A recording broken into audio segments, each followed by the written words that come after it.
Yo, what is going on, everyone? My name is Nick, or the Notorious Fantasy Edit. Today's video, I'm bringing you guys my must-draft wide receiver list for fantasy football in 2020. These are going to be the wide receivers that I'm going to be targeting in every single one of my drafts due to the fact that I think their value is just so good going where they are based upon their average draft position. Now, I have done must-draft wide receivers, this will be the wide receiver video, so I've done running backs, quarterbacks, and tight ends already. There will likely be a second must-draft wide receivers video since I can't talk about all the guys that I really like just in one video, otherwise the video would be super long. So there will be two versions of this as well as two versions of the must-draft running backs video. So if you guys do at any point end up enjoying this must-draft wide receiver video, please make sure to click that subscribe button down below. It's free and I produce content every single day to help you guys win that coveted 2020 Fantasy Football Championship. So without further ado, let's get right into it. Must-draft wide receivers for 2020. Also, make sure to check out my draft guide on Patreon. It is $7.50 for the whole month of August, so make sure you go ahead and cop that draft guide so you guys can dominate your draft. So first wide receiver to talk about here is Julio Jones, wide receiver of the Atlanta Falcons, FFPC ADP 19.54. If you're new here, FFPC is a high-stakes website. So these people are putting up like $100+ to make these drafts. So you would perceive them as being the more sharper type of fantasy players versus looking at like some ESPN ADP. But in reality, any dumbass could have $100 and do their draft. So 19.54 on there. Atlanta Falcon, and ADP means average draft position, so the 19th pick of the draft. Atlanta Falcon, 6'3", 220 pounds out of Alabama. Now he is 31.5 years old, but it comes with these elite talent type of players like Tom Brady. The guy's like 42, 43 years old. I believe he turned 42 yesterday. And I'm still just as high on him as I would be if he was like 26 years old. Actually, not really, because then he'd probably be slightly better. But with that said, these guys that are the elite players at their position, they can do it and exceed the age that you would typically expect for a wide receiver to be able to play good in. So I think Julio Jones is good for the next couple of years, at least for me. The next 2 or 3 years, I expect elite numbers from Julio Jones. 4.39 40-yard dash a bunch of years ago. The guy's still super fast, though. 95th percentile 40-yard dash, 98th percentile speed score, 94th percentile burst score, 85th percentile agility score, and a 98th percentile catch radius. So Julio Jones is truly a freak athlete. So looking at Julio Jones right now, ADP wide receiver number 5 off the board. In my opinion, he should be the wide receiver 3 off the board. I'd happily take him as the wide receiver number 3, pick number 12, round number 1. So if you're in a 10-team league, he's actually a second-round pick. In a typical 12-team league, though, that's what this is based on. He is a first-round pick, obviously the last pick of the first round, so pretty much a second-round pick. Wide receiver number 3 on 15 games playing last season in 2019. He had 18.3 PPR points per game, ranking 3rd at wide receiver, so it wasn't just the fact that he played 15 games. On average, the guy was dominating every single week in and week out at the wide receiver position. He had 156 targets, 10.4 per game, ranking 2nd at wide receiver. That's a number that I expect to say exactly the same. The Atlanta Falcons were the most pass-heavy offense in the NFL in 2019. And I believe that stays the same in 2020. Teams where they really pass a lot on a year-by-year basis and retain the same head coach in Dan Quinn and the same offensive coordinator in Dirk Cutter. I see no reason why this would change. They pretty much just replaced one running back with another. Devontae Freeman gets replaced with Todd Gurley, just 2 injury-prone guys switching spots. So I think that Julio Jones will get the opportunity again to see over 150 targets, 10.4 per game, which is obviously amazing. That is one behind Mr. Michael Thomas was the number 1 at that metric. 99 receptions, 6.6 per game, ranking 5th at the wide receiver position. And I think the reception total actually goes up because the balls will look better being thrown by Matt Ryan this year. As we know, and as I tout on this channel, there was the Matt Ryan effect. It's a good year and then a great year in fantasy football. He plays as like an average quarterback, 15 to say 10 or 11 on a good year, and then his great year is a top 5 quarterback. Last year was his good year. This is going to be his great year. So I expect Julio Jones' reception number to be over 100 in 2020. Julio Jones is one of those guys that's just a lock for over 1,300 yards, being one of the best in receiving yards in football on a year in and year out basis. 1,394 receiving yards, 92.9 per game, ranking 2nd at wide receiver. So pretty much 1,400 receiving yards for Julio Jones. Now he does struggle in the one category, and that is his 6 total touchdowns, 20th amongst wide receivers. Now, I know you might be saying, oh, he's still 20th amongst wide receivers, but a zillion guys caught 6 total touchdowns. It's not, well, it is kind of hard to do, obviously. But in the NFL, a lot of guys are able to actually rake in those numbers, but Julio Jones is just not a guy that is a ball hawk. Well, he is a ball hawk. He's just not a guy that just for some reason, he just never comes down with the touchdowns in the end zone. 12 red zone receptions, 7th amongst wide receivers. It's weird because he is getting 12 red zone receptions, but he just does not take those and put them as touchdowns. So that's just something that is just not really important at all to note for fantasy football, because we know he's just not going to score like 10 total touchdowns. and doesn't even really matter for him considering he's going to get like 1,300, 1,400, or 1,500 receiving yards. But if that number was to somehow go up, I would not be surprised if Julio Jones was the number one wide receiver in fantasy football. He had a 25.7% target share on that Atlanta Falcons offense, obviously very high, ranking 10th at the wide receiver position, which is very good for Julio Jones. And I expect that number to stay the same in 2020. So if we look at Julio Jones's numbers actually with and without Mohamed Sanu, we can actually see that he was better without Mr. Mohamed Sanu. Now, it's not like some super big discrepancy, but I do think it is important to note, considering any type of number advantage you can get with or without a certain player is obviously important for fantasy football. So if we look at the in-split, the first 7 games of the season were with Mohamed Sanu, and the last 8 of Julio Jones' season were without because he got traded to the New England Patriots, and obviously he will be gone for this season because he's playing in New England. So the 7 games with Mr. Mohamed Sanu, he was averaging 14.3 half PPR points per game versus 15.56 without Mohamed Sanu, obviously an increase. PPR 17.16 per game versus 19.25 without. Now, why was this? This was due to an increase in targets as well as receptions. 8.86 targets per game versus 11.75. So that increase was pretty decent. Same thing goes with the receiving receptions. 5.71 per game versus 7.38 without, which gave him over 100 receiving yards plus on a per game basis without Mohamed Sanu versus an 80 with Mohamed Sanu. Both ways, those are very, very big numbers, but at the end of the day, seeing 20 plus more yards without Mohamed Sanu is going to bode very well for Julio Jones in 2020. Now, his touchdown total did actually end up going down 0.57 per game versus 0.25 without, but like I said, Julio Jones isn't a guy I expect to score a million touchdowns, so to me, that doesn't really scare it away. Now, I know there's going to be people thinking about, hey, now Hayden Hurst is there. Is that going to take away from Julio Jones? No, not at all, because Austin Hooper was there last year, and he was the head tight end there, getting almost 100 targets, playing in just 13 games. So I think Julio Jones will be able to score a whole shit ton of points in 2020. So I'm not really nervous about any of the new additions to Atlanta in 2020. So next wide receiver up here is wide receiver Scary Terry McLaurin of the Washington team without a name, the Washington football team. FFPC ADP 56.54 overall, so pretty much the 56th pick of the draft. 6 foot tall, 208 pounds, a 3rd round pick out of Ohio State, was a rookie last season, now making his sophomore season in the NFL, 24.9 years old. Just like with Julio Jones, Terry McLaurin has an excellent workout metrics. 98th percentile 40-yard dash with a 4.35, 95th percentile speed score, 76th percentile burst score, 58th percentile agility score, and a 76th percentile catch radius, which I personally believe is a little low for Terry McLaurin. Now, you don't have to base workout metrics completely based on how good a guy is in the NFL. That's just not true. Some guy could be an absolute phenom with no pads on, no ball in his hand, just fucking running around and looking like a beast. But once the game is on, the crowd is cheering, even though there's not probably going to be a crowd this year. The crowd is cheering. They're going wild in the stands. Then the guy just shits himself and doesn't look anything like he looked in the combine. But Terry McLaurin is a very good athlete, and I believe the workout metrics for him are very true. So if we look at him, Washington Redskins last season, 29, finished as wide receiver number 29 in 2019, playing in just 14 games. This year for the Washington football team, now they got that new name, wide receiver number 23 off the board, pick 59, and a 5th round pick. So he is getting drafted ahead of where he finished last year, but I believe that is for a good reason. I believe he will finish inside of the top 20 at the wide receiver position. If we look at last year, he had 13.7 PPR points per game, ranking 29th at the wide receiver position.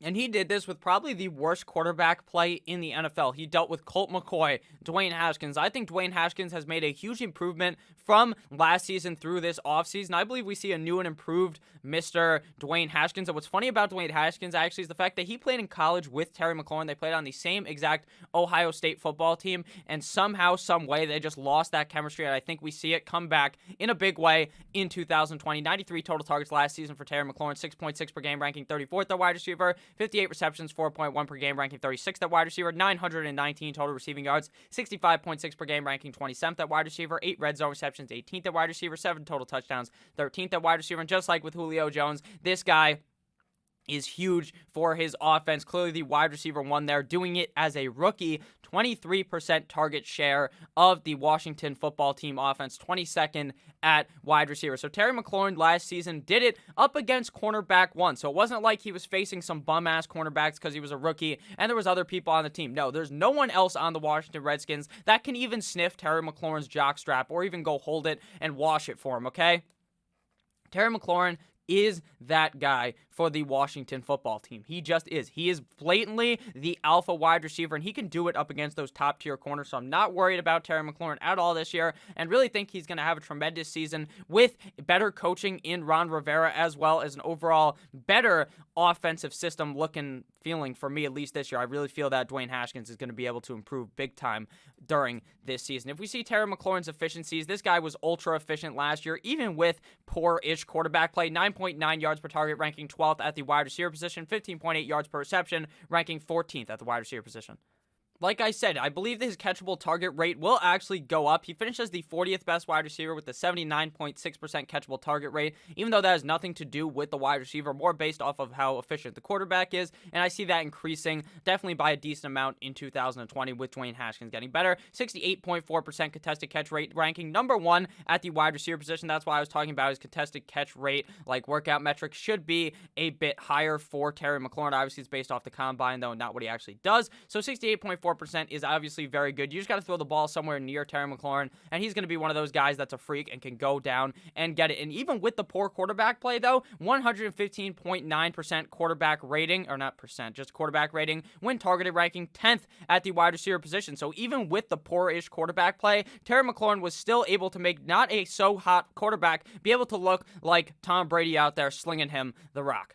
So now to get into the third wide receiver of the video, Mr. Robert Woods. Robert Woods, wide receiver of the LA Super Rams. So if you guys have enjoyed this video thus far, please make sure to click that subscribe button down below. I hope you've had a fun time so far. So Robert Woods, wide receiver of the LA Rams, FFPC ADP 52.25. So these guys are kind of going in a similar range, Terry McLaurin and Robert Woods, but typically you see Robert Woods go earlier than him. Robert Woods typically gets picked right next to his teammate Cooper Kupp in pretty much every single draft. Once you see Kupp go off, then Woods goes off shortly after. 6 feet tall, 201 pounds, out of USC, 28.3 years old, which is kind of shocking because you probably just think of Robert Woods as an LA Ram, but he's been on a few teams before that. He was on Buffalo as well. 4.51 40-yard dash, 63rd percentile, 56th percentile speed score, 22nd percentile burst score, 12th percentile agility score, and a 13th percentile catch radius. So his workout metrics don't tell the tale of how good Robert Woods actually is. It makes him look like a dog doo-doo player, someone who you don't want to draft at all, but in reality, he is one of my favorite wide receivers to target this season in fantasy football. So if we look at Robert Woods last season, finished as wide receiver number 14 in 2019, playing in 15 games. Now he's at a discount, wide receiver number 17 off the board, pick 45, and a 4th round pick.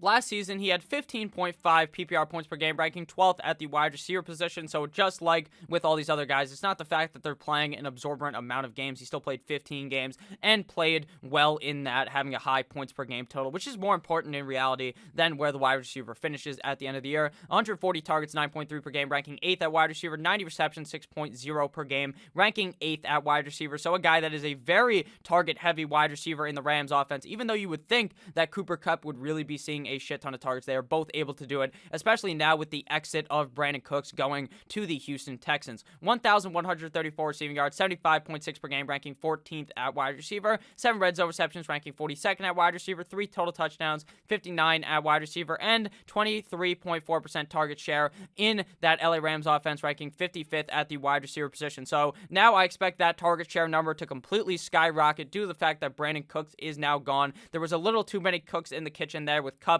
Woods, and Mr. Cooks.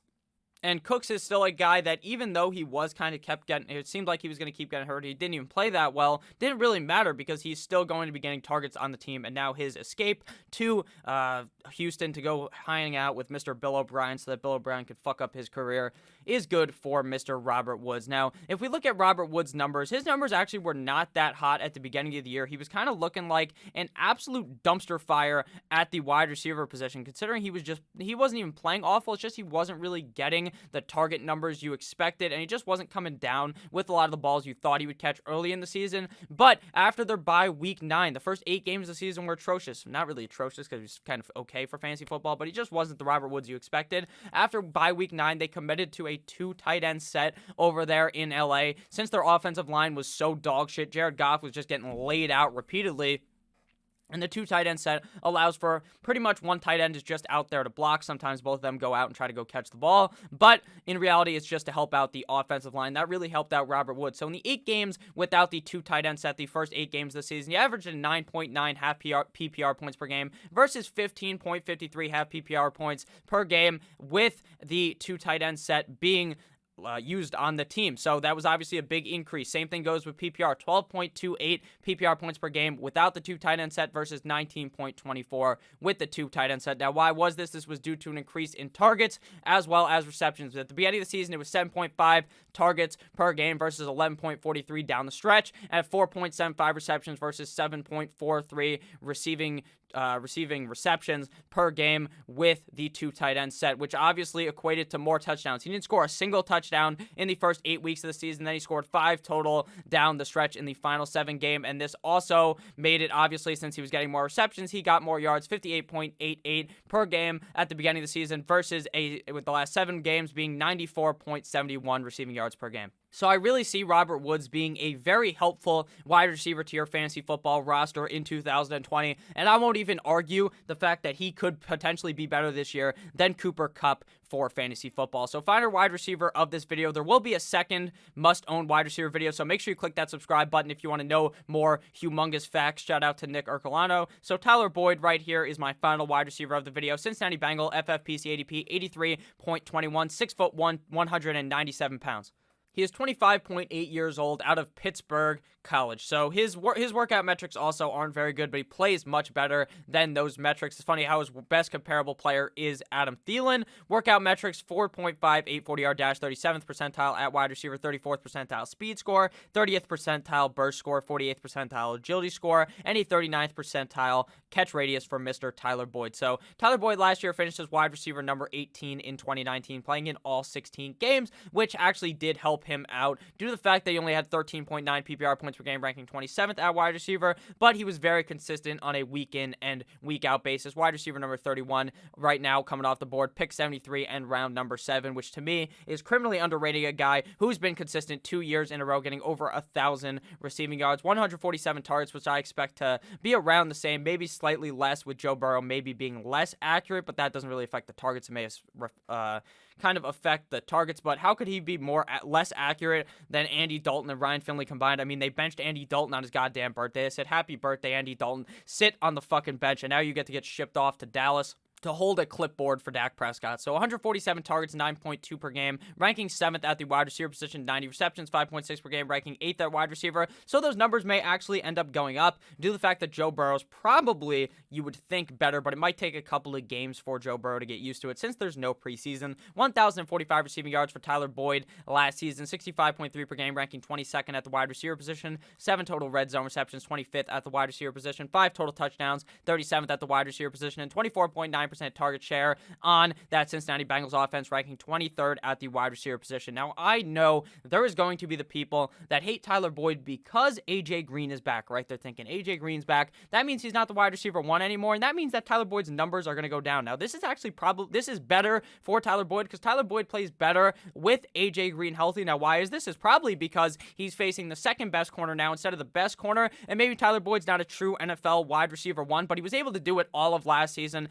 being the wide receiver 1 for the Cincinnati Bengals. So if we look at the splits in 2018 and 2019, obviously A.J. Green missed every single game in 2019 because he just stubs his toe and he's out for the whole season. So it is entirely possible we see A.J. Green miss some significant time in 2020, but it doesn't really scare me considering his points per game are still pretty good with and without Mr. A.J. Green on the field. So in split is 9 games with A.J. Green versus 21 without. So without A.J. Green, he's averaging 11.21 half PPR points per game versus 14.39 half PPR points per game with A.J. Green, 13.85 PPR points per game versus 17.44 per game with A.J. Green. So obviously a solid increase on both fronts. Now, why is this? It's not due to the target numbers. It's actually due to the fact that he's able to score more touchdowns and get more yards. As well as, for some reason, the balls being thrown to him are actually better. But that's probably due to the fact that the out-of-split stats are with Andy Dalton not playing as well in 2019 and with Ryan Finley playing some of those games. So 5.29 receptions per game versus 6.11 with A.J. Green. His touchdown total went up from 0.33 per game, only scoring 5 total touchdowns in 21 games versus 9 total touchdowns per game Not per game, my bad. That's actually just equated to if it was a full 16 game season. 0.56 0.56 touchdowns per game with Mr. Tyler Boyd, or not with Mr. Tyler Boyd, with Mr. AJ Green in the lineup. His target number was actually lower, like I said, 8.62 without AJ Green versus 8.22 with AJ Green, but his yards did go up 64.57 versus 79.67 with AJ Green. So I think we see AJ Green take that big leap up in 2020. We see him play just as well as last year, if not, well, I think we see him play better, but I think his floor is playing just like last year. I think the Cincinnati Bengals offense is going to be much better now with the offensive line actually being better, because the Bengals obviously last season, they drafted an offensive lineman in the first round, right? And you're thinking, holy shit, this is so good. They finally draft an offensive lineman. Maybe the offensive line will be better, but in typical Bengals fashion, this guy just folds over and goes 6 feet under it, is out the whole season. But now he is back to play in 2020. So hopefully we could see a better season out of Tyler Boyd in 2020. And I love his price here in the later rounds of the draft. Not really the later rounds, but the middle rounds of the draft. So thank you guys all for watching this video. If at any point you ended up enjoying, please make sure to click that subscribe button down below. It is free, and I produce content every single day to help you guys win your fantasy football championship this season. So please make sure to click that subscribe button. Check out one of the videos on your screen, as well as checking out the Patreon down below. $7.50 for the draft guide for the whole month of August. I love each and every single one of you motherfuckers. I'll see you guys tomorrow with yet another heater of a video, or maybe one even later as well today. So have a great rest of your day, guys. I love you all. Good boy.